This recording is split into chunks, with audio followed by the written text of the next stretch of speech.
Tu me fais tourner. En plus, c'est magnifique. Mon manège à moi. Super, encore. Elle est blonde et pourtant, elle arrive à nous faire revivre la célèbre petite dame brune.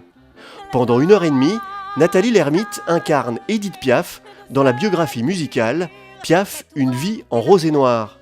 Elle est accompagnée sur scène de l'accordéoniste Aurélien Noël et du narrateur et auteur de la pièce Jacques Pessis. Édith ne sait pas se tenir à table. Elle parle la bouche pleine, elle ne sait même pas tenir une fourchette. Paul va remédier à tout cela. À eux trois, ils racontent en anecdotes et en chansons les grandes étapes de la vie de cet artiste inoubliable au parcours hors norme. Il est chiant comme un jour de Toussaint. Et en plus, il sent le chrysanthème.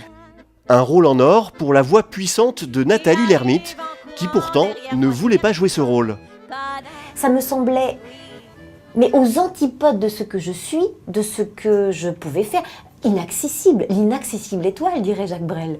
Ça faisait peur, ça me faisait très très peur. Et en même temps, une attraction terrible. Il portait des culottes, des bottes de moto, un blouson de cuir noir avec un aigle sur le dos. Sa moto qui partait comme un boulet de canon semait la terreur dans toute la région. Contrôle. Piaf, une vie en rose et noir, est créée en 2004 par Jacques Pessis. Journaliste, écrivain, producteur et créateur de spectacles, ce spécialiste de la chanson française va recueillir au fil des années de nombreuses anecdotes pour créer son spectacle. À force de chercher, de mener des enquêtes, j'ai trouvé pas mal d'indices sur sa vie. Et depuis qu'on a commencé ce spectacle, beaucoup de témoins de l'époque sont venus nous confier quelques secrets du quotidien de Piaf.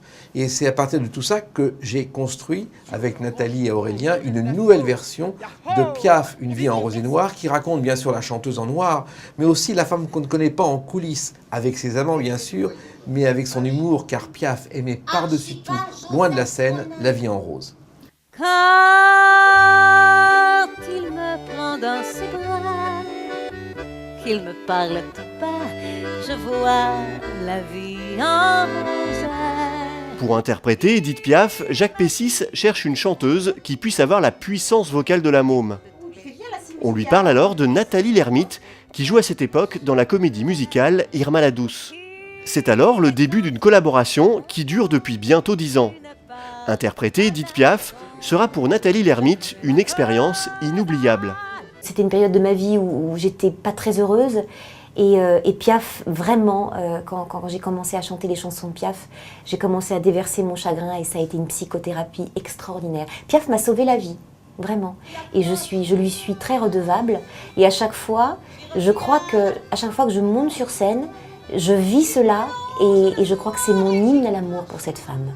Si un jour la vie t'arrache à moi, si tu meurs, que tu sois loin de moi, peu m'importe si tu m'aimes, car moi j'en mourrai aussi. Pendant 1h30, Nathalie Lermite incarne Piaf, mais à sa manière. Ce n'est pas une imitation, elle livre sa propre interprétation. C'est mon timbre, certes, c'est vrai. Chanter Piaf, je suis chez moi. C'est vrai que les tonalités, voilà, je suis pas une soprano, moi c'est vraiment chez moi. C'est rond chez moi. En revanche, je suis allée chercher cette musicalité aussi. Ça, c'est du travail. Cette voix parlée. Vous savez, on a tous une musique dans la voix. Et moi, comme je suis musicienne, je suis allée chercher cette musique. Je pars d'un principe qu'elle est inimitable et je vais jamais chercher à l'imiter. Ça, c'est pas possible. Je cherche juste les dénominateurs communs. Donc là, c'est confortable et agréable. Nominée aux Molières en 2006, Piaf, une vie en rose et noir, s'est produit en France et bien au-delà de nos frontières. La pièce s'est jouée plus de 800 fois depuis sa création. Ce qui est fascinant, c'est que Piaf est passé pendant quelques années comme une ringarde. Et puis il y a eu le film La Môme, qui a tout déclenché. Et puis on nous a invités à l'étranger. Et c'était le bouche à oreille. Je me souviens, à Athènes, il y a un opéra de 2000 places. Eh bien, au lieu de faire une représentation, on en a fait 3.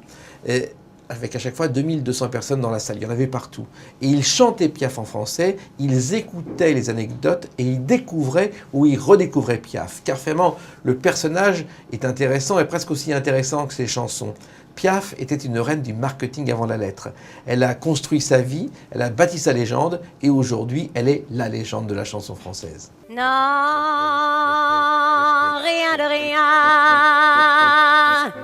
Non, je ne regrette rien. Ni le bien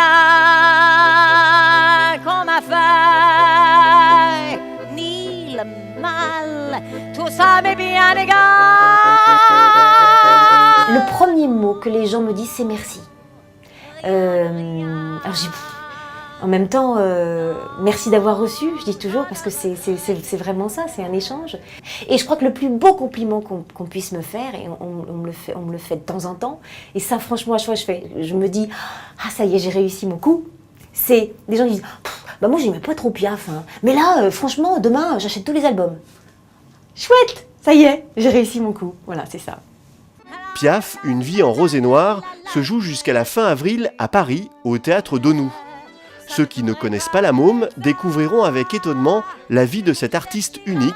Quant aux autres, ils écouteront avec plaisir des chansons immortelles qui ont fait d'Édith Piaf la plus grande et la plus connue de nos chanteuses.